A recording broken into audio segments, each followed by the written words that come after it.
وما توفيقي إلا بالله عليه توكلت وإليه أنيب. இப்பொழுது நம்மிடம் இருக்கக்கூடிய பொருளாதாரம், இந்த பொருளாதாரத்திற்கு நான் நிசாபு என்ன, ரசூலுடைய காலத்தில் இது மாதிரியான பொருளாதாரம் இல்லை, இப்பொழுது நம்மிடத்தில் இருக்கக்கூடிய பொருளாதாரத்திற்கான நிசாபு என்ன என்பதை இப்பொழுது இந்த அமர்வுகளை பார்க்கிறோம். ஒரு மனிதனுடைய அடிப்படை தேவை போக நிசாபை கணக்கிடும் போது அடிப்படை தேவைகள், இந்த அடிப்படை தேவைகள் போக எஞ்சிருக்கக்கூடிய பொருளாதாரம், இது நிசாபை அடைந்துவிடுமையானால் சக்காத்து கொடுக்கணும். அடிப்படை தேவைகள் என்ன என்றால், அடிப்படை தேவை என்பது ஒவ்வொரு மனிதரை பொறுத்து வேறுபடும். அடிப்படை தேவைக்காக வேண்டி இருப்பிடம் என்பது அடிப்படை தேவை கட்டாயம். இருப்பிடம் என்பது ஒரு மனிதனுக்கு தேவையான, அதே போன்று வாகனம், வீட்டுக்கு தேவையான, வாழ்வதற்கு தேவையான பொருள், அடிப்படையான பொருட்கள். இன்றைக்கு என்ன ஆயிடுச்சு அப்படின்னா, சுரட்சிதெல்லாம் ரொம்ப அத்தியாவசியமான பொருளாயிடுச்சு. அது மாதிரி வாகனம், நாம் பயன்படுத்துகின்ற வாகனம், இதுவெல்லாம் அடிப்படை தேவைகள் உள்ளதாக வந்துவிடும். இந்த அடிப்படை தேவை போக மிஞ்சி இருக்கக்கூடிய இந்த பொருளாதாரம் நிசாபை அடையுமானார். இப்ப ஒருத்தர் வீடுகள் வாடகை வீட்டுல இருக்கிறாரு, சொந்தமா வீடு கட்டணும் அப்படின்னு சொல்லி என்ன செய்யறாரு, பணத்தை சேமிச்சுட்டு வர்றாரு, கொஞ்சம் கொஞ்சமா பணத்தை சேர்த்துட்டு வர்றாரு. ஒரு காலி இடத்தை, காலிமனையை வாங்கி போடுகிறார். காலிமனையை வாங்கி போட்டதற்கு பிறகு அந்த இடத்தை வீடு கட்ட வேண்டும் என்று பணம் சேர்க்கிறார். இது மாதிரியான பொருளாதாரம் நம்மில் யாருக்காவது இருக்குமே, ஆனால் இதற்கு அந்த நிசாபு வந்து விட்டால் இதுக்கு சக்காத்து கொடுக்க வேண்டுமா? இதெல்லாம் நம்ம இன்னைக்கு இப்ப பார்க்கிறோம். நாம குடியிருக்கிற வாடகை வீடு, வாடகை வீட்டில் இருக்கக்கூடியவர் தன் குடும்ப தேவைக்காக வேண்டி இருக்கிறார், அல்லது ஒருத்தர் சொந்தமாக வீடு வைத்திருக்கிறார். சொந்தமாக வீடு வைத்திருக்கிறவர் அவருடைய வாகனம், ஒரு கார் வாங்கணும் அப்படிங்கிற ஒரு தேவை இருக்குது, அவசியம் இருக்கிறது. அவருடைய குடும்பத்திற்கு அந்த வாகனம் கட்டாயமாக அடிப்படை தேவையாக இருக்கிறது. அதற்காக வேண்டி பணத்தை சேர்த்துக்கிட்டு வர்றார், பொருளாதாரத்தை சேர்க்கிறார். இதற்கெல்லாம் அந்த நிசாபு அளவு வந்துருச்சுன்னு சொன்னா இதுக்கு சக்காத்து கொடுக்கணுமா அப்படிங்கிறதெல்லாம் நம்ம இந்த அமர்வுல எல்லாம் பார்க்கிறோம். இப்ப இதுல நிசாபு வந்து விடுமையான அப்படின்னு பார்க்கலாமா இல்லையா? இந்த நிசாபு எதை வைத்து நாம இன்னைக்கு கணக்கு பார்க்கணும். தங்கமாக இருந்தால் அதற்கு நிசாபு சொல்லப்பட்டிருக்கு, வெள்ளியாக இருந்தால் அதற்கு நிசாபு சொல்லப்பட்டாச்சு. நம்மகிட்ட இருக்கக்கூடிய பணம் பொருளாதாரமாக இருக்குமேதான் எதை வைத்து கணக்கு பார்க்க வேண்டும், நிசாபை எப்படி தீர்மானிக்கிறது அப்படிங்கிறதா இப்ப நாம பார்க்க இருக்கக்கூடிய முக்கியமான விஷயம். இப்ப அன்புக்குரிய சகோதரர்களை, இதை பற்றி தெரிந்து கொள்வதற்கு முன்பு நாம் வழக்கில் இருக்கக்கூடிய இந்த பணம், இதை எதை அடிப்படையாக கொண்டு நிர்ணயம் செய்யப்படுகிறது என்ற சில அடிப்படையான தகவலை நம்ம தெரிஞ்சுக்கணும். ஒரு நாட்டில் பயன்படுத்துகின்ற நாணயம் இருக்குதா இல்லையா, அந்த நாணயம் எதை வைத்து மதிப்பிடுகிறார்? இந்த பணவீக்கம் சொல்லுமா, நாட்டுல பணவீக்கம் அதிகமாக பிடிச்சுலாம் சொல்லுவாங்க, அதுக்கெல்லாம் இதுதான் காரணம். ஒரு நாட்டில் நாணயத்தை அச்சிடக்கூடியவர்கள் எதை கணக்கிட்டு பார்ப்பாங்க அப்படின்னா, அந்த நாட்டில் இருக்கக்கூடிய தங்கத்தின் இருப்பை அளவாக வைத்து செய்வாங்க, பல நாணயங்களை அச்சடிப்பாங்க. இந்த நாட்டில் பல லட்சம் கோடிக்குண்டான தங்கம் சேமிப்பு இருக்குமே, ஆனால் அதை கணக்கு வச்சுதான் நாணயங்கள் இத்தனை லட்சத்துக்கு அடிக்கலான்னு நாணயம் அடிப்பாங்க.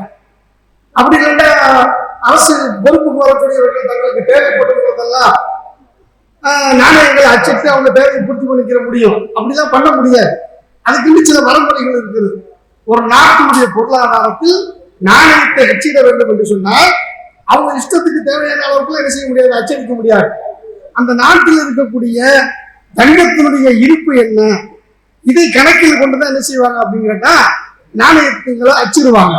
1000 இருக்கட்டும், 500 இருக்கட்டும், 100 இருக்கட்டும், எவ்வளவு இந்த அச்சிடக்கூடிய இந்த இது வந்து இதுக்கு ஈடாக தங்கம் இருக்க வேண்டும். அந்த அரசிடத்துல தங்கம் இருக்கும். தங்கம் தான் இன்னைக்கு என்ன செய்யுது அப்படின்னு கேட்டாங்க, நாணயங்கள் நிர்ணயிக்கப்படுவதற்கு ஒரு அடிப்படையாக இருக்கிறது. இது ஒரு விஷயம். இன்னொரு விஷயத்தையும் நம்ம கணக்கில் கொள்ள வேண்டும். என்ன அப்படின்னு கேட்டா, நம்ம நிசாபை கணக்கிடும் பொழுது கொஞ்சம் ஆடியோவை சரி பண்ணிருக்கீங்களா? நம்ம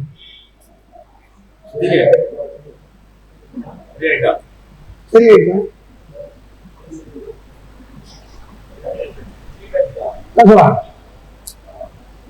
நிசாபை நிர்ணயம் செய்கின்ற பொழுது இஸ்லாம் எதை அடிப்படையாக கொண்டு இந்த நிசாபை நிர்ணயம் செய்திருக்கிறது என்பதையும் நம்ம கணக்கில் எடுக்கணும். என்ன எதை அடிப்படையாக கொண்டு செய்திருக்குது அப்படின்னு கேட்டா, வருடத்திற்கு தேவையான அளவு பொருளாதாரம் எவ்வளவு அதை கணக்கில் வைத்துதான் அதற்கு மேல் தேவை மிஞ்சி இருக்குமே. ஆனால் அப்ப அவங்க நிசாபை வந்துட்டாங்க அர்த்தம் என்றுதான் நிர்ணயம் செய்திருக்கிறது. அப்ப நம்ம கையில் இருக்கக்கூடிய நாணயங்களை நிசாபை நாம் நிர்ணயம் செய்கின்ற பொழுது இதையும் கணக்கில் எடுத்துக்கொள்ள வேண்டும். நாணயம் எதை அடிப்படையாக கொண்டு அச்சிடப்படுகிறது ஒண்ணு. இரண்டாவது வந்து இந்த நிசாபை நம்ம நிர்ணயம் பண்ணும்போது இன்றைக்கு ஒரு குடும்பத்துக்கு சராசரியாக ஒரு வருடத்திற்கு எவ்வளவு செலவு ஆகும் என்பதையும் கணக்கில் எடுத்துக்கொள்ள வேண்டும். இந்த ரெண்டு அடிப்படையை புரிந்து கொண்டதற்கு பிறகு அன்புக்குரிய சகோதரர்களை, நம்ம கையில் இருக்கக்கூடிய இந்த பணங்களை, பொருளாதாரத்தை நிசாபை நிர்ணயம் செய்வதற்கு எதை எடுத்துக்கொள்ள வேண்டும் என்ற அரசூலுக்கு காட்டி கொடுக்க வழிகாட்டி கொடுக்கலாம்.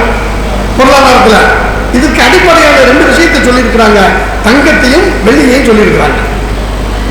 இப்ப வெள்ளியை அடிப்படையாக கொண்டு நிசாபை நம்ம தீர்மானித்தால் என்ன ஏற்படும், தங்கத்தை அடிப்படையாக கொண்டு நம்ம கையில் இருக்கக்கூடிய பொருளாதாரத்தை நிசாபை தீர்மானித்தால் என்னவா இருக்கும் என்பதை நம்ம ரெண்டையும் இப்ப தெரிஞ்சுக்கிறோம். வெள்ளியை பொறுத்த வரைக்கும் 200 திர்ஹம் என்று நிசாபி ரசூல் சொல்லி இருக்கிறார்கள்.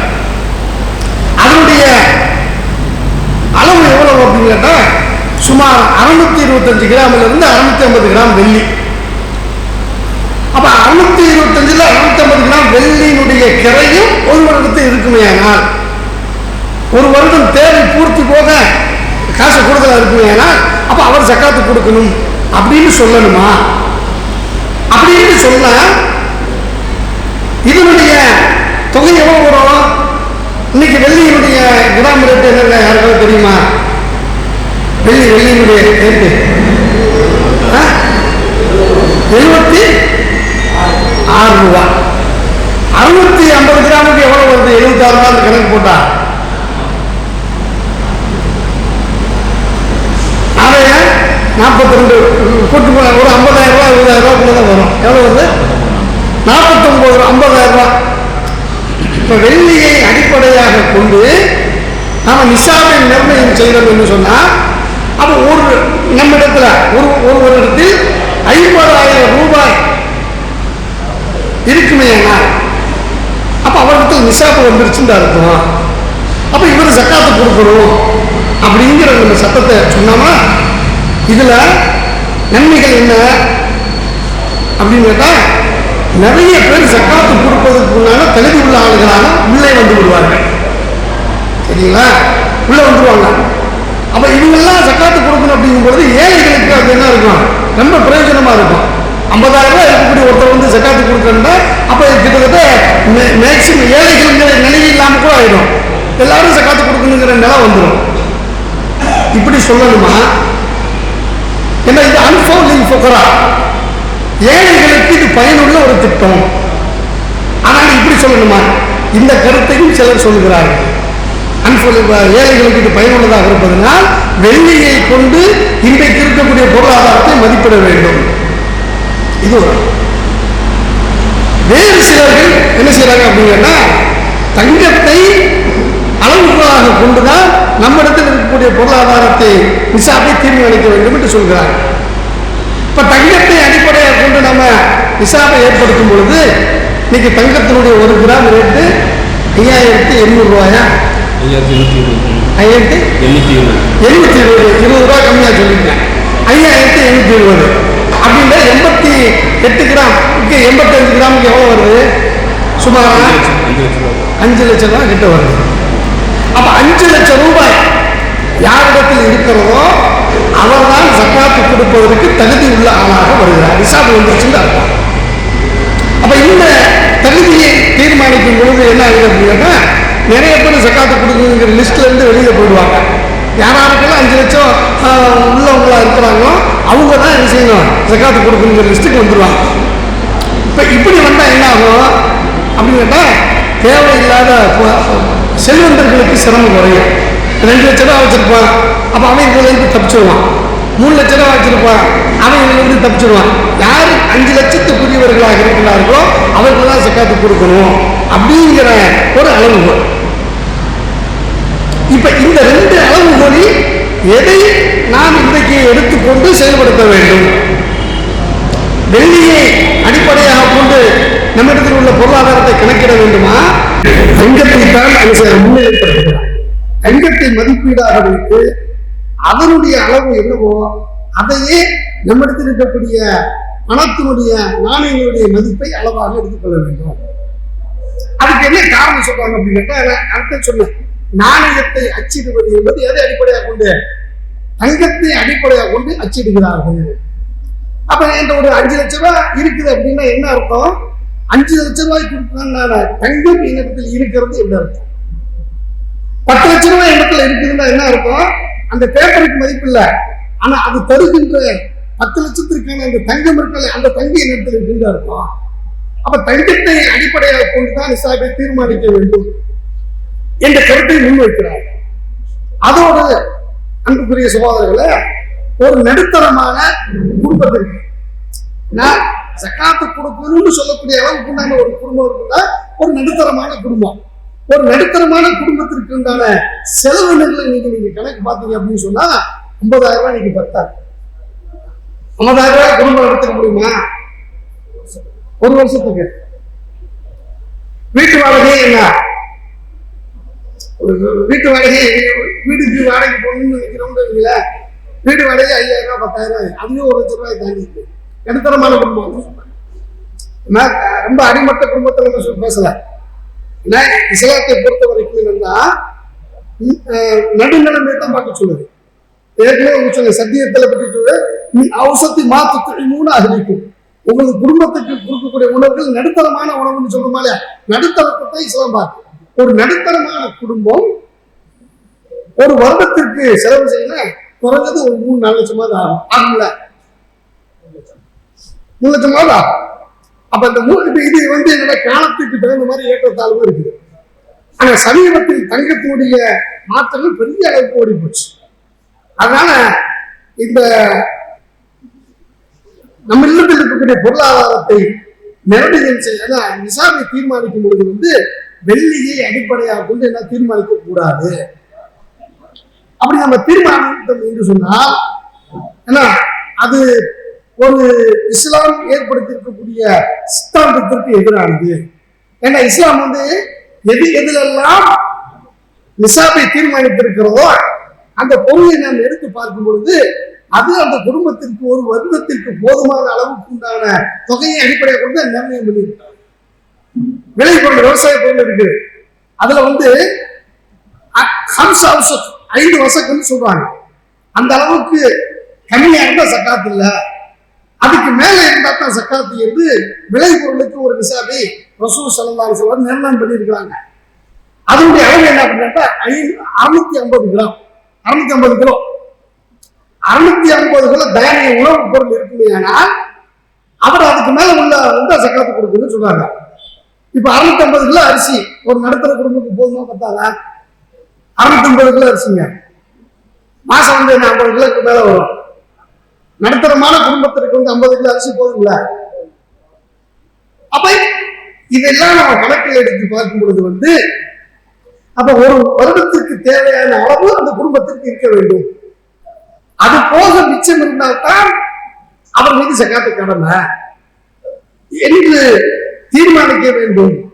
வெறும் 50,000 ரூபாய் வச்சிருக்கக்கூடிய ஆளை உனக்கு சக்காத்து கடமை ஆயிடுச்சு, நீ சக்காத்து கொடுந்து அவனை நம்ம வலியுறுத்தும் பொழுது என்ன ஏற்படுது அப்படின்னு கேட்டா அவனது குடும்பத்திற்கே அந்த 50,000 பத்தல.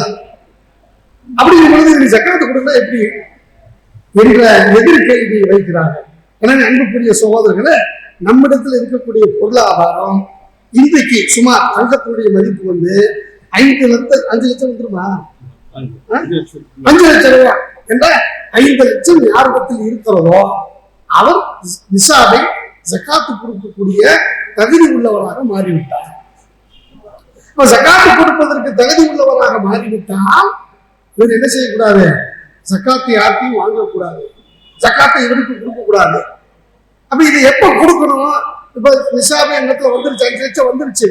இது எப்ப நான் ஜக்காத்து 5 லட்சத்துக்கு கொடுக்கணும் அப்படின்னா இது 1 வருடம் பூர்த்தியாக வேண்டும். இன்னைக்கு தேதி என்ன? பிப்ரவரி 25. பிப்ரவரி 25 சொன்னா அடுத்த வருடம் பிப்ரவரி 24ஆம் தேதி வரைக்கும் அன்னைக்குள்ள டேட்ல என்ன செய்யறோம் அப்படின்னா என்னுடைய இருப்பை நம்ம பார்க்கிறோம். என்னுடைய இருப்பை பார்க்கும் பொழுது இந்த 5 லட்சத்தை தாண்டி இருந்தால் அப்ப என்கிட்ட இருந்த அந்த 5 லட்சம் 1 வருடம் பூர்த்தி ஆயிடுச்சு. ஆனதுனால இந்த 5 லட்சத்திற்கும் இடையில ஏதாவது கிடைச்சு அதுவும் கிடைச்சாலும் என்ன அன்னைக்கு இருப்பு 24ஆம் தேதி என்று என்ன இருப்பு இருக்கிறதோ அதற்கு கணக்கு பார்த்து ஜக்காத்து கொடுக்க வேண்டும். எவ்வளவு கொடுக்கணும்? 2.5% கொடுக்கணும். இப்ப இந்த இடத்துல நம்ம இன்னொரு விஷயத்தையும் கவனிக்கலாம். இன்றைய தேதியிலே எனக்கு 5 லட்சம் ரூபாய் வந்துச்சு, அடுத்த மாசம் 2 லட்சமா போயிடுச்சு, அதுக்கு அடுத்த மாசம் 8 லட்சம் வருது, அதுக்கு அடுத்து பார்த்தா எனக்கு சுத்தமா காசு இல்லாம காண போச்சு, எல்லாமே போயிடுச்சு. இப்படி பணம் வந்து போய் கொண்டு இருக்கிறது. ஒரு மாசம் கூட கிடைக்குது, ஒரு மாசம் கம்மியா கிடைக்குது. இந்த மாதிரி ஏன்னா பணமாவே யாரும் வச்சுக்க போறாங்க, ஏதாவது ரொட்டேஷன் பண்ணிட்டு இருப்பாங்க. அப்ப இது என்ன செய்யணும் அப்படின்னு கேட்டா முதலிலும் கடைசியிலும் இருக்கக்கூடிய இருப்பை மட்டும் கவனித்துக் கொள்ள வேண்டும். 25ஆம் தேதி அன்று எனக்கு 5 லட்சம் வந்து விட்டால் நிசாப வந்துட்டு எனக்கு ஜக்காத்து கடமை.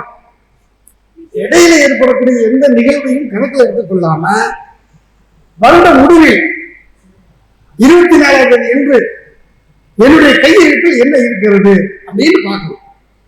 அன்றைய தேதியில என்கிட்ட 4 லட்சம் ரூபாய் ஆகி போச்சுன்னு சொன்னா நான் ஜக்காத்து கொடுக்க வேண்டிய கடமை இல்லை. ஏன்னா எனக்கு ஜக்காத்து கடமை ஆயிடுச்சு, நிறைவேற்ற வருகின்ற அந்த நேரத்தில் என்ன இல்லாம போச்சு, அந்த கொடுக்க வேண்டிய அளவோட குறைஞ்சு போச்சு. அப்ப நிசாபு இல்லாம போனதுனால நான் ஜக்காத்து கொடுக்க வேண்டிய கடமை இல்லை. இது ஒரு கேட்டது. அதே நாளில் 24ஆம் தேதி கணக்கு பார்க்கும்போது என்கிட்ட 15 லட்சம் ஆயிடுச்சு. இப்ப நான் என்ன செய்யணும் அப்படின்னு கேட்டா இந்த 15 லட்சம் என்னவோ அதற்குண்டான ஜக்காத்தை நாம் கொடுக்க வேண்டும். அப்ப ஒரு விஷயத்தை நீங்க விளங்கிக்கிறோம், நிசாபுடைய துவக்கத்தையும் அந்த 1 வருட பூர்த்தி 2ஐயும் மட்டும்தான் கணக்கில் எடுத்துக்கொள்ள வேண்டும். இடையில இருக்கக்கூடிய கூடுதல் பிரிவுகளுக்கு என்ன இல்ல கணக்கில் இல்லை. அப்ப அன்றைய இறுதி தேதியில நிசாப் அப்படியே இருக்குமே ஆனால், அதை விட கூடுதலாக இருக்குமே ஆனால், அந்த நிசாபுக்கும் நிசாபை விட கூடுதலாக இருக்கக்கூடியதற்கும் கணக்கு பார்த்து 2.5% கொடுக்கணும். நிசாபை விட குறைந்து விடுமே ஆனால் 1 லட்சமோ 2 லட்சமோ 4 லட்சமோ இப்படி குறைந்து விடுமே ஆனால் ஜக்காத்து கொடுக்க வேண்டிய கடமை இல்லை. இதை புரிந்து கொள்வதற்காக ஒரு சின்ன உதாரணத்தை சொல்றேன். இப்ப எனக்கு தொழுகை 5 வக்து தொழுகை கடமை தானுங்க. அசர் நேரம் வர்றதுக்கு முன்னால மயக்கமாயி அப்படி விழுந்துட்டேன், சுயநினைவு இல்லை, முகமாலைன்னு சொல்லுவாங்க. அதுக்கு அதாவது மயக்கம் போட்டு விழுந்து சுயநினைவு இல்லாம இருக்குது. இருந்தா 2 நாள் 3 நாள் 1 வாரம் இருக்கிறேன். இதே மாதிரி தொழுகை அசர் தொழுகிறமா? அசர் தொழுகை கடமையா? நான் கேட்கிற சட்டம் விளங்குதா? தெரியாத விஷயத்துக்கு தெரியாத விஷயத்தை சொல்லி விளக்கிறீங்க மாதிரி இருக்குது. நான் சொல்றது எல்லாம் திருவிழு முடிக்கலையா? ஆடி கேட்கலையா? அதனால அவங்க முடிக்கிறாங்க. என்ன கேட்கறதுன்னு தெரியல. உனக்கு விளங்குது, அவங்களுக்கு விளங்குதா? நான் கேட்கறது விளங்குச்சா?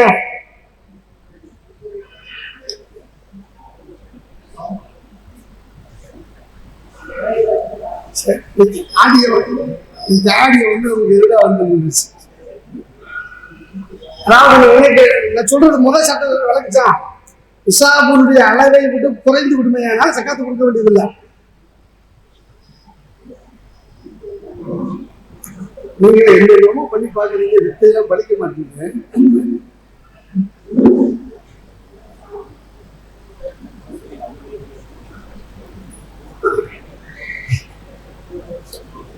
அதாவது 5 நேர தொழுகை என் மீது கடமை.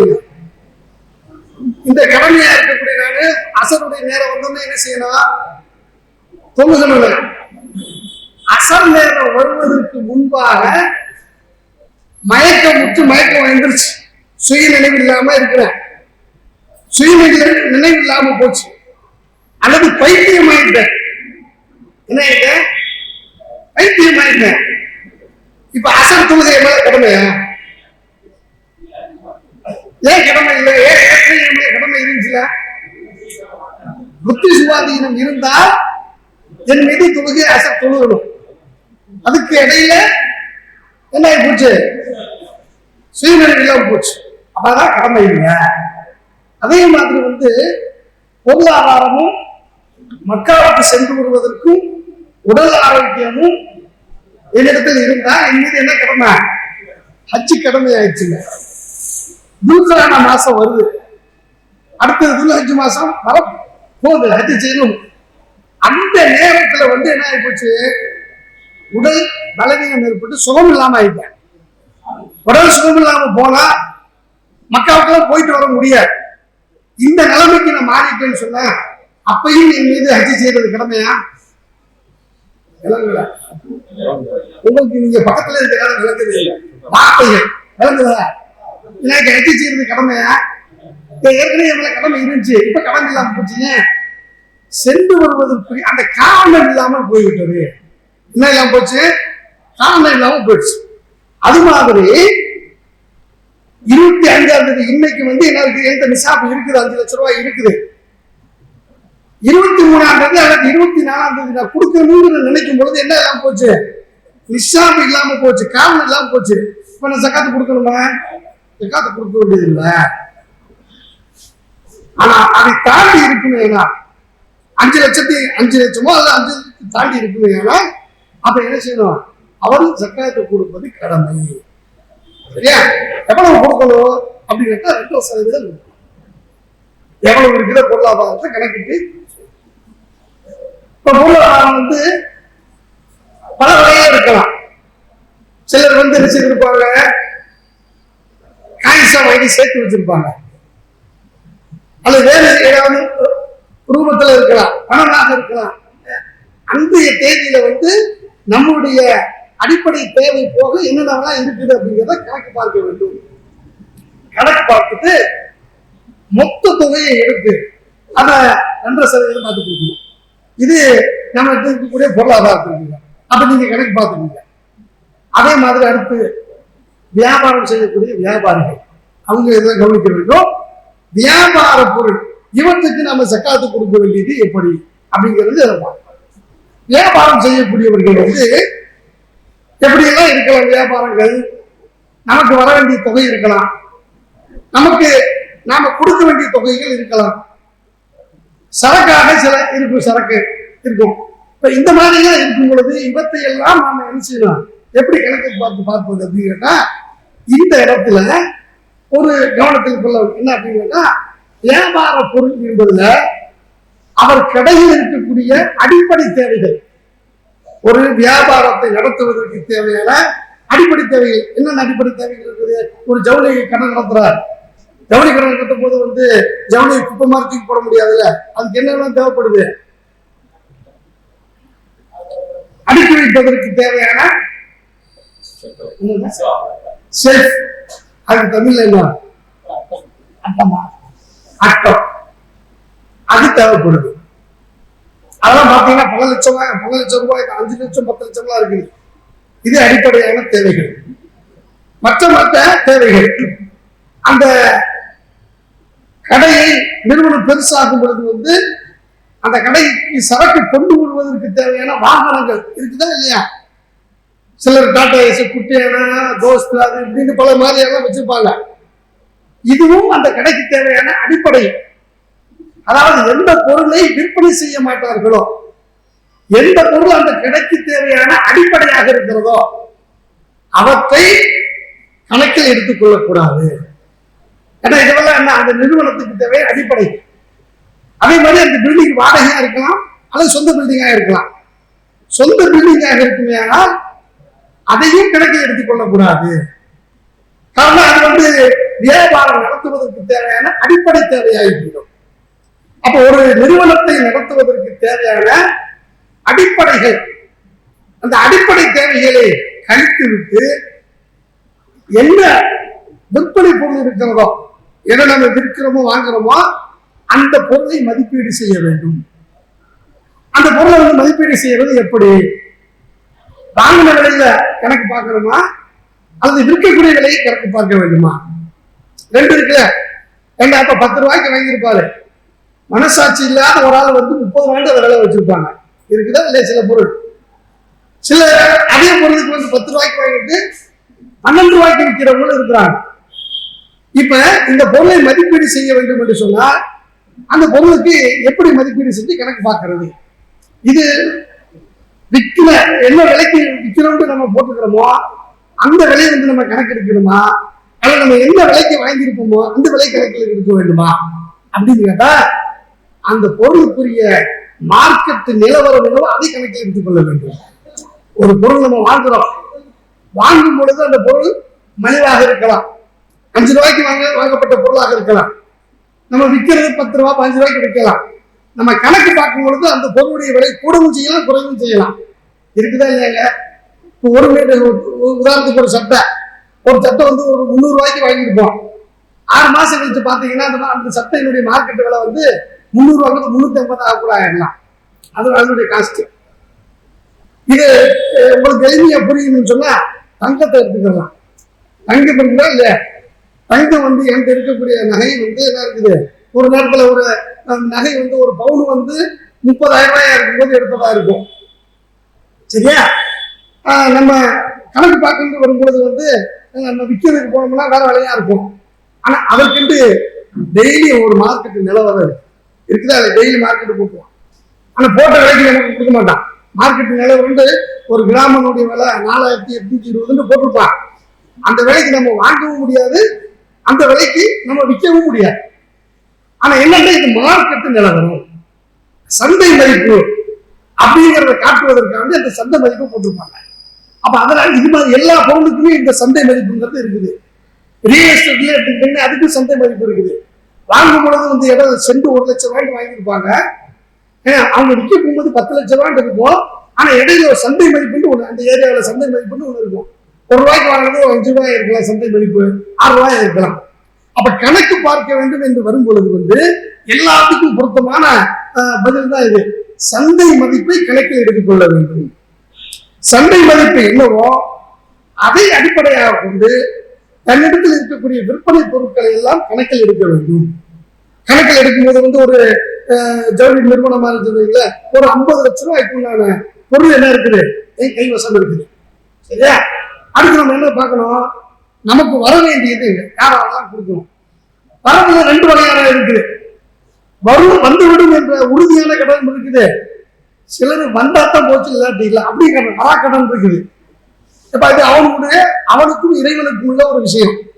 எந்தெந்த கடன்லாம் வரும் என்ற உறுதியாக இருக்கிறதோ அந்த கடன்களை பூரா நீங்க எழுதி கொள்ள வேண்டும். உதாரணம் ஒரு 25 லட்சம் ரூபாய் கடன் இருக்குது, அதுல 20 லட்சம் ரூபாய் தான் வரும், 5 லட்சம் ரூபாய் வராதுன்னு சொன்னா 5 லட்சம் ரூபாய் தள்ளிட வேண்டியதான். வரக்கூடிய கடனாக இருக்கக்கூடிய 20 லட்சத்தையும் எதாவது சேர்த்துக்கொள்ளணும். நம்மகிட்ட ஏற்கனவே கிடைக்கிறத 50 லட்சத்தோடு சேர்த்து 70 லட்சமாக ஆக்கிக் கொள்ள வேண்டும். அதுக்கு பின்னால் அன்புக்குரிய சகோதரர்களே, நாம கொடுக்க வேண்டிய கடன் இருக்கும். கொடுக்க வேண்டிய கடன்ல 2 இருக்காது. கொடுக்கிற கடன் கொடுக்காத கடன் அப்படிலாம் இருக்காது. அப்படி ஏதாவது இருக்குமா? வரக்கூடிய கடன்ல தான் 2 இருக்குது. வரக்கூடிய கடன் வரா கடன் இருக்குது. கொடுக்கறதுல அப்படிலாம் 2 இருக்காது. அப்படி இருக்குன்னு சொன்னா அவன் ஆள் காணா போயிடுவான். ஏண்டா நபிகள் நாயகம் ஸல்லல்லாஹு அலைஹி வஸல்லம் அவர்கள் ஒரு அழகான செய்தியை சொல்றாங்க. இது எல்லாத்துக்கும் பொருத்தமான ஒரு விஷயம். எவன் கடன் வாங்கும் பொழுது அவன் எண்ணத்தை கடன் வாங்குகின்ற நேரத்தில் அதை நிறைவேற்ற வேண்டும் என்ற எண்ணத்தோடு கடன் வாங்குகின்றானோ அந்த கடனை திரும்ப அடைப்பதற்கு அல்லாஹ் துணையாக இருக்கிறான்.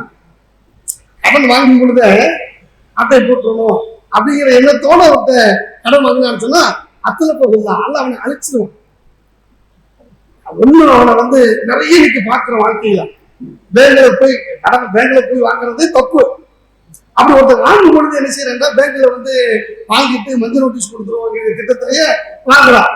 வாங்கினா அவன் வாழ்ந்ததாக சரித்திரம் இல்லை. அப்ப அதனால கொடுக்க வேண்டிய கடன் இருக்கு பார்த்தீங்களா, அதுல ரெண்டெல்லாம் பிரிக்க முடியாது. கொடுக்கக்கூடிய கடன், கொடுக்க கூடாத கடன்ல இல்லை.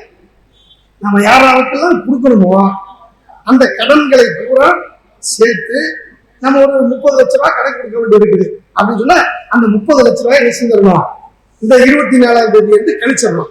அப்ப 70 லட்ச ரூபாய் இருக்குது. 70 லட்ச ரூபாய் பொருள்ல இந்த 30 லட்ச ரூபாயை கழித்து விட்டு எஞ்சி இருக்கக்கூடிய 40 லட்சம் இருக்கா இல்லையா, இந்த 40 லட்சத்திற்கு 2.5% என்று கணக்கு பார்த்து அவற்றுக்கு என்ன செய்து ஜகாத் கொடுக்க வேண்டும். இது வியாபார பொருள்களுக்கு உண்டான ஜகாத்துடைய விவரம். அப்ப நம்மகிட்ட இருக்கக்கூடிய பொருளாதார இருப்புகளுக்கு எப்படி கொடுக்கணும் தெரிஞ்சோம். வியாபார பொருள் இருக்கா இல்லையா, வியாபார பொருளுக்கு கொடுத்துட்டோம். சரியா? அடுத்து இன்னொரு விஷயம் இருக்குது அப்படின்னு கேட்டா, உற்பத்தி நிறுவனங்கள் ஒரு பொருளை உற்பத்தி செய்யறாங்களா இல்லையா, உற்பத்தி பண்ணக்கூடிய நிறுவனங்கள், இந்த நிறுவனங்கள் எப்படி ஜக்காத்தை கணக்கு பார்க்கணும், அதுக்கு எவ்வளவு கொடுக்கணும். இப்ப நம்ம பார்த்ததுக்கு பூரா 2.5%. இப்ப நம்ம பார்த்ததுக்கு பூரா இருக்குது, இதுக்கு 2.5% கொடுக்கணும். இப்ப அடுத்து நம்ம பார்க்க போறதுகள் இருக்குது. இந்த உற்பத்தி நிறுவனங்கள் என்ன செய்வாங்க அப்படின்னு கேட்டா, அவங்ககிட்ட பொருள் இருக்காது, உற்பத்திக்கான கருவிகள் இருக்கும், மிஷினரிகள் இருக்கும். ஆனா அவங்க பொருளை உற்பத்தி பண்ணி என்ன செய்ய கொடுத்துக்கிட்டே இருப்பாங்க. இங்க உற்பத்தி நிறுவனம் என்னங்க இருக்குது, ஃபேக்டரிகள் எதாவது இருக்குதா, உற்பத்தி நிறுவனங்கள் இல்ல. திருப்பூர்ல உள்ளவங்களுக்கு நல்ல எளிமையா விளங்கும். ஏன்னா திருப்பூர்ல போற பனியன் தயாரிப்பு கம்பெனிகள், அந்த கம்பெனிகளை நீங்க பாத்தீங்க அப்படின்னு சொன்னா கிட்டத்தட்ட பல கோடி ரூபாய் மதிப்புள்ள சாதனங்கள்லாம் அவங்க வச்சிருப்பாங்க. ஏன்னா ஒவ்வொரு மிஷினரியும் 1 கோடி 2 கோடி 5 கோடி அப்படின்னு சொல்லிட்டு இந்த மாதிரி கோடிக்கணக்கான ரூபாயில இன்வெஸ்ட்மெண்ட் பண்ணி என்ன செய்திருப்பாங்க, உற்பத்திக்கான அந்த மிஷினரியை வாங்கி வச்சிருப்பாங்க. இங்கே அந்த மாதிரி இல்லை, இல்லையா, உங்க தெரிஞ்சு இல்லை, ரைஸ் மில்லு தான் இருக்கு. சரியா? ரைஸ் மில்லு கூலி பில் இருக்கு. இப்ப இந்த மாதிரியான இதுகள் இருந்துச்சுன்னு சொன்னா அதுக்கு எப்படி ஜகாத்து கொடுக்கணும் ஓரளவு தெரிஞ்சு வச்சுக்கோங்க. இங்க தொடர்புடைய ஒரு விஷயத்தை சொன்னாதான் டக்குன்னு புரியும்.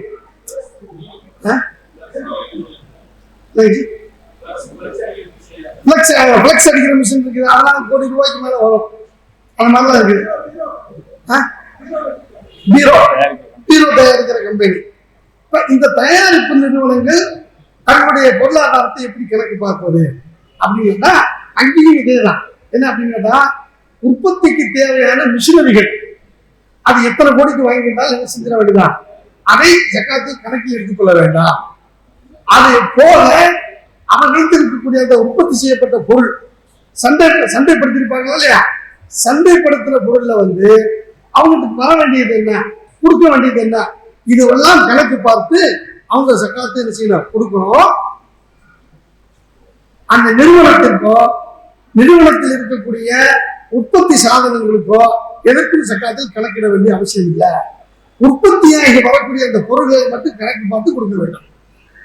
இதுல எவ்வளவு கொடுக்கணும் அப்படிங்கறத சின்ன கருத்து வேறுபாட்டை அறிஞர் பெருமக்கள் சொல்கிறாங்க. எதை அடிப்படையாக கொண்டு சொல்றாங்க அப்படின்னு கேட்டா, இப்ப நீங்க தங்கத்துக்கும் வெள்ளிக்கும் இறை தூதர் சொன்ன அளவு வேறு. அதே போன்று விலை பொருள் இருக்கா இல்லையா, விலை பொருளுக்கு சொன்ன அளவு வேறு.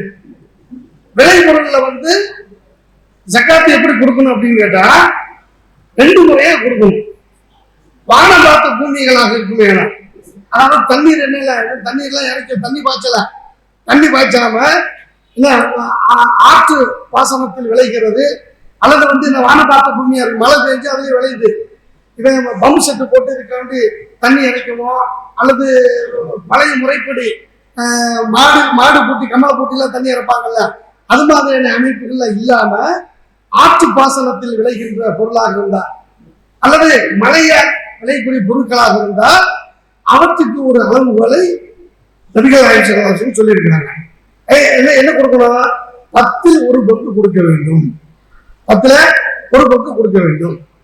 அதே போன்று இவன் நீர் பாய்ச்சி விளைவிச்சிருந்தால் அப்ப 20ல் 1 கொடுக்க வேண்டும் என்று விளை பொருளுக்கு ஒரு அளவு போல சொல்லியிருக்கிறாங்க. இதுல கவனிக்க வேண்டிய விஷயம் என்ன அப்படின்னு கேட்டா, அந்த பூமிக்கு ஜகாத் இல்ல. நம்மகிட்ட 50 ஏக்கர் இருக்கலாம், ஒரு ஆள்கிட்ட 100 ஏக்கர் இருக்கலாம், ஒரு ஆள்கிட்ட 2 ஏக்கர் இருக்கலாம், 10 ஏக்கர் இருக்கலாம். எவ்வளவு இருந்தாலும் அந்த பூமியினுடைய விலை ரொம்ப காஸ்ட்லியா கூட இருக்கலாம். இப்ப நீங்க இந்த ஊருக்குள்ள ஒருத்தருக்கு ஒரு தோட்டம் இருக்கு, 1 ஏக்கர் தோட்டம் இருக்குன்னு வைங்கள, 1 ஏக்கர் இதை ஒட்டி 1 ஏக்கர் தோட்டம் இருந்தா அதனுடைய மதிப்பு என்ன? எத்தனையோ கோடிகள் வருமா இல்லையா? பல கோடி வரும். ஆனா அதை என்ன செய்யல, அதை விவசாயம் தான் பண்றாரு, வேற எதுக்கும் பயன்படுத்தல, விவசாயம் தான் பண்றாரு. அப்படின்னு சொன்னா அந்த பூமிக்கு விளை நிலத்திற்கு ஜகாத்து இல்லை. அந்த பூமியிலிருந்து என்ன விளைந்து வருகிறதோ விளைபொருளுக்கு மட்டும்தான் ஜகாத். அந்த ஜகாத்து இவனுடைய முயற்சியினால் வந்தால் 20ல் 1. ஆற்று பாசனம் வானப்பாட்ட பூமியாக இருந்து அதில் வந்தா இந்த 10ல் 1 பங்கு கொடுக்கணும். இந்த அடிப்படையை வைத்துக் கொண்டு என்ன பூமிக்கு இல்ல, பூமியிலிருந்து வரக்கூடிய பொருளுக்கு ஜகாத்து கொடுக்கணும் அப்படிங்கிற இந்த அடிப்படையை வைத்துக் கொண்டு இந்த உற்பத்தி நிறுவனம் இருக்கா இல்லையா, அதை இதோடு ஒப்பிட்டு பார்க்கிறார். உற்பத்தி நிறுவனங்கள்ல உற்பத்தி நிறுவனத்திற்கு ஜகாத் இல்ல, அந்த பில்டிங்குக்கோ அந்த மிஷினரிகளுக்கோ எதுக்குமே ஜகாத் இல்ல. இப்ப எதுக்கு மட்டும் ஜகாத்து? அது உற்பத்தியாகி வரக்கூடிய பொருட்களுக்கு மட்டும்தான் ஜகாத்து. அப்ப அந்த ஜகாத்து எவ்வளவு கொடுக்கணும் அப்படின்னு கேட்டா 20ல் 1 கொடுக்க வேண்டும். ஏன்னா முயற்சி பண்ணி எல்லாம் செஞ்சு வர்றதுனால ஏதோ தண்ணீர் பாய்ச்சி விவசாயம் பார்க்கறாங்கல்ல, அதோடு ஒப்பிட்டு 20ல் 1 கொடுக்க வேண்டும் என்ற கருத்தை என்ன செய்யறாங்க, வலியுறுத்தி சொல்கிறார். ஆனா இந்த இடத்துல கவனிக்க வேண்டிய இன்னொரு முக்கியமான விஷயம் என்ன அப்படின்னு கேட்டா, விளை பொருளுக்கு ஒரு முறை கொடுத்து விட்டா அதற்கு பிறகு அதுக்கு ஜகாத்து கொடுக்க வேண்டிய அவசியம் இல்லை. இல்ல அறுவடை தினத்தென்று அதற்கு உரிய ஹக்கை ஜகாத்து நீங்க கொடுத்து விடுங்கள். அப்படின்னா என்னைக்கு நம்ம அறுவடை செய்யறோமோ அறுவடை செய்யக்கூடிய அந்த நாளில் மட்டும் அதுக்குரிய ஜகாத்து கொடுத்துட்டா போதுமானது. இப்ப 100 மூடை நெல் வந்ததை மீன வச்சுக்கிடுவோம். நெல் விவசாய பூமியில 100 மூடையில வானமாட்ட பூமி ஆட்டு பாசனமாக இருந்தா 10ல் 1 கொடுக்கணுமா இல்லையா? 10 மூடை ஜகாத்து நம்ம கொடுத்துட்டோம். மிஞ்சி இருக்கக்கூடிய 90 மூடை இருக்குது. இதுல எத்தனை வருஷம் இதை வச்சிருந்தாலும் இதுக்கு ஜகாத் இல்லை. அந்த பொருளை பணமாக மாற்றுகிறார். பணமாக மாற்றினால அதுக்கு என்னால ஜகாத் இல்லை. அந்த பொருளை வித்துட்டான், வித்தனை ஜகாத்து இருக்கு இல்ல. அப்ப விளை பொருளுக்கு மட்டும் ஒரு தடவை ஜகாத்து கொடுக்க வேண்டும், அதற்கு பிறகு என்ன இல்ல ஜகாத்து கொடுக்க வேண்டியது இல்லை என்ற சித்தாந்தம் என்ற சட்டம் எதுல இருக்குதுன்னா விளை பொருளுக்கு இருக்குது. ஆனா நம்ம இந்த கம்பெனி உற்பத்தி பொருள் இருக்கா இல்ல, இந்த உற்பத்தி ஆகக்கூடிய இந்த பொருளுக்கு இதோடு ஒப்பிட்டு நாம பேசணும்னு சொன்னா அப்ப கம்பெனி உற்பத்திக்கு 1 வாரம் தான் உற்பத்தி தினத்துல கொடுத்தா போதுமானது. அதுக்கு நான் இல்லைங்கிற ஒரு நிலை வருது. அதனால வேற அறிஞர்கள் இதை மறுத்து அதற்கு ஜகாத் நம்ம கொடுக்கணும், வருஷம் கொடுக்கணும். எத்தனை சதவீதம்? 2.5% கொடுக்கணும் அப்படிங்கிற கணக்கு செய்யறாங்க சொல்றாங்க. அப்ப இந்த அடிப்படையில் நம்ம வச்சு பார்க்கும் பொழுது அப்ப மற்ற எல்லா பொருளாதாரத்திற்கும் என்ன அளவீடு இருக்கிறதோ அந்த அளவீடை கணக்கிட்டு இந்த உற்பத்தி நிறுவனங்களுக்கு என்ன செய்யணும், ஜகாத்து கொடுக்கணும். சரி, அடுத்து வாடகைக்கு விடுறாங்க. எனக்கு சொந்தமா ஒரு வீடு இருக்குங்க, என்னுடைய தேவை எத்தனைதான் ஒரு வீடு. இந்த அடிப்படை இது கொஞ்சம் விலை தரணும். சிலர் 2 வீடு கட்டியிருப்பாங்க, சிலர் 3 வீடு கட்டியிருப்பாங்க. இதுல அவருக்கு தேவையானது கொஞ்சம் வசதியான ஆளா இருப்பாரு. வசதியான ஆள் என்ன பண்றாரு அப்படின்னு கேட்டா, இது தென்காசியில ஒரு வீடு வச்சுக்கிட்டாரு. குற்றாலம் இருக்கிறதா இல்ல, சீசன் நேரத்துல அங்க கொஞ்ச நாளைக்கு போய் தங்குவோம்னு சொல்லிட்டு அங்க ஒரு வீடு கட்டி இருக்கிறார். இதுவும் அவருடைய அடிப்படை தேவை. அதே மாதிரி கொடைக்கானல ஒரு வீடு கட்டுவோம், அங்க நான் போய் தங்கிக்கலாம்னு சொல்லிட்டு அங்க ஒரு வீடு கட்டுறாரு. இதுவும் அவருடைய அடிப்படை தேவையில ஆயிருக்கு. அடிப்படை தேவை என்பது அவருடைய சராசரி தேவையாக ஆகிவிடும். மனிதனுக்கு மனிதன் மாறுபடும். இப்ப வசதி இல்லாத ஒரு ஆள் இங்கே எங்கேயும் வீடு கட்ட முடியுமா? வீடு கட்ட முடியாது. வசதியா இருக்கக்கூடியவங்க தன் தேவைக்கு கட்டுறாங்க. அதே போன்று இன்னொரு முக்கியமான விஷயம் அப்படின்னா, சிலருக்கு 2 திருமணங்கள் இருக்கலாம், சிலர் 3 திருமணங்கள் இருக்கலாம். 3 இடத்துக்கு தனித்தனியா வீடு கட்ட வேண்டிய தேவை இருக்கும். அதுக்கும் உங்களுடைய அடிப்படை தேவைகள் உள்ளதாக இருக்கும். அப்ப அடிப்படை தேவை என்பது மனிதரை பொறுத்து, அவருடைய பொருளாதாரத்தை பொறுத்து மாறுபடுகிறது. சரியா? இப்ப சைக்கிள் தான் வாங்குறதுக்கு எனக்கு முடியும், அதுதான் என்னுடைய தகுதி. இப்படி தகுதியில் இருக்கக்கூடிய நான் பணத்தை சேர்த்துக்கிட்டு வச்சிருக்கிறேன், ஏன்னா இவ்வளவு சக்காத்து கொடுப்பா, இல்ல நான் ஆடி கார் வாங்குறதுக்கான காசு சேர்த்துக்கிட்டு இருக்கிறேன், அதனால நான் சக்காத்து கொடுக்கக்கூடிய கடமை இல்லைன்னு சொன்னா எப்படி இருக்கும்? என்னுடைய தகுதி என்ன? சைக்கிள் தான் வாங்குறதுக்கு தகுதி. இந்த தகுதியை தாண்டி நான் ஆடிக்கார வாங்குறதுக்காண்டி ₹1,00,000 1 கோடி ரூபாய் சேர்க்கிறேன், 50 லட்சம் சேர்க்கிறேன்னு சொன்னா இதுவும் கணக்கில் எடுத்துக்கொள்ள முடியாது. அதனால தேவை என்பது அவனுடைய பொருளாதாரம், அவனுடைய சூழல், இதை வைத்துத்தான் முடிவு செய்ய வேண்டும். அது அவருக்கு அல்லாஹ்வுக்கு இடையில ஒரு விஷயம்.